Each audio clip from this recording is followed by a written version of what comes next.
I promised myself that I wasn't going to buy any new books unless I'd actually already read the books, and I'm just buying them because I love them and I want them on my bookshelf. These ones here are books that I have read and loved, and they're only 4-star and above, and I am one of those people that does actually like to reread books, although I do need to go through and sort that out. Perhaps that will be another video.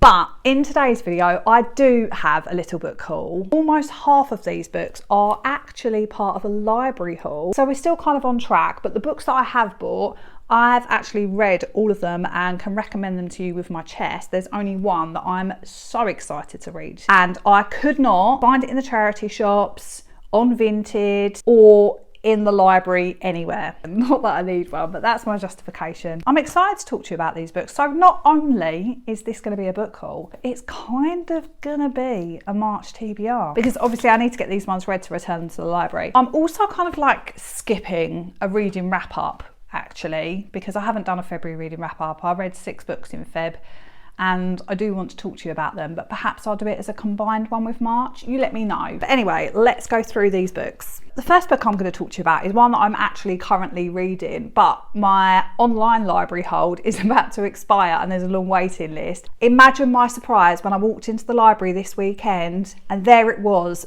bang on the middle of the display. It's a brand new release, Fireflies in Winter by Eleanor Shearer. I'm really enjoying it so far. Sapphic historical fiction set in Nova Scotia in 1796. I think what happens is that she meets another woman who is kind of living off the land in the wilderness, set in winter in lush natural surroundings, and it's sapphic. That just sounds like an absolute banger to me. This book was so difficult for me to find in the library. To be fair, I did go to one of the bigger ones near my area. Obviously I went to the non-fiction and I was looking in medical, and yeah, eventually I asked the librarian, who was very helpful and helped me find it. So this is Everything is Tuberculosis by John Green, and it was the winner of the non-fiction 2025 Goodreads Awards. So I will be reading this as part of a vlog. This says that John tells Henry's story woven with scientific and social histories of how tuberculosis has shaped our world and how our choices will shape the future of tuberculosis. It's even got pictures in it. That's exciting, isn't it?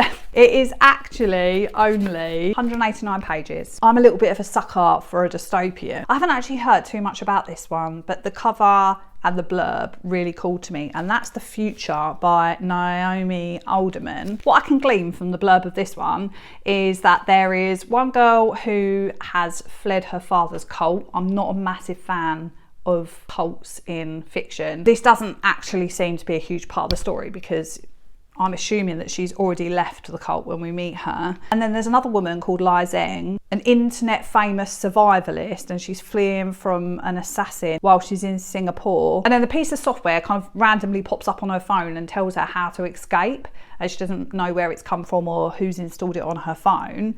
And then basically those two worlds survive, and it says, by turns thrilling, hilarious, tender, and always piercingly brilliant, the future unfolds at breakneck speed, highlighting how power corrupts the few who have it and what it means to stand up to them. The future is coming, the future is here. I'll let you know what I think of it when I get to it, hopefully this month. But if you've read it, enjoyed it, let me know. Next up, just by chance, I came across Julia Armfield's Private Rights. So I read Our Wives Under the Sea a while ago, and although I absolutely loved the writing, I wasn't in love with the book.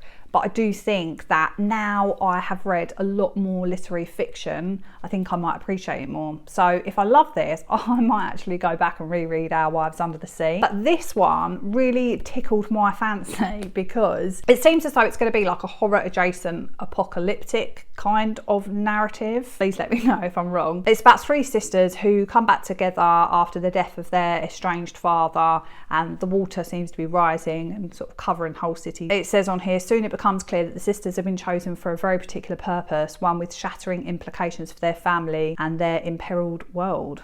I'm guessing from my experience with her previous books that it does more on the literary side of things rather than the horror. I could be wrong. On to the books that I have purchased because I love them dearly and I want them on my shelf. Of course, The Mercies. I spoke about this in detail on my previous video. This is a historical fiction, sapphic, set in Norway in the 1600s. It's about the witch trials and the perils that the women who were accused faced. It's definitely more on the literary side. It's not so much plot focused, it's not fantasy at all, it is historical fiction, but it's just so beautiful, so moving and tense. I loved this one so much. Carol by Patricia Highsmith. I actually prefer this cover. I never really like the film or TV adaptation covers more than the originals. A love story, literary fiction set in 1950s America about two women navigating their sapphic relationship in a time that it was incredibly difficult to do so. One woman's married and going through a really tricky divorce and custody battle, and the other one is kind of just starting her life as an independent woman.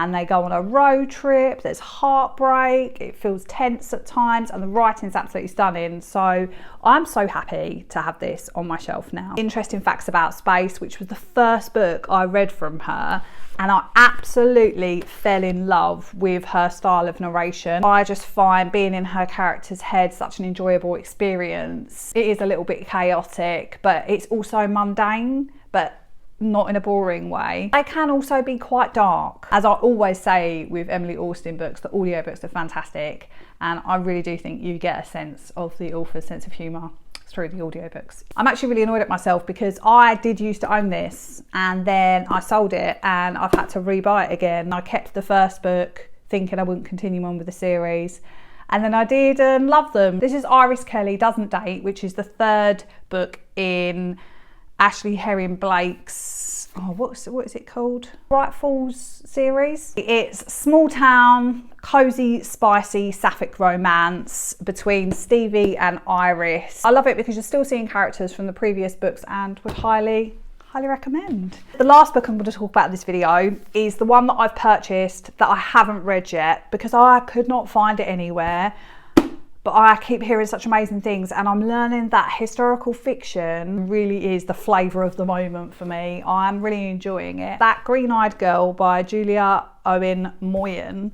So this again is set in New York City. From what I can gather, it's actually following two different timelines, one in the 50s and one in the 70s in New York, and it seems to centre around this apartment. Two women, Dovey and Julian, who love each other in secret. They're guarding their relationship closely in fear of retribution. And then 20 years later, Ava moves into the same apartment. It appears that the women have disappeared without a trace. And this is her kind of piecing their story back together. I hear that it's quite emotional, beautifully written. So I can't wait to read it. If you have already read this, let me know. But thank you for watching. Don't forget to like and subscribe. I'd love to have you over here. But until next time, I'll see you again in another one soon. Bye.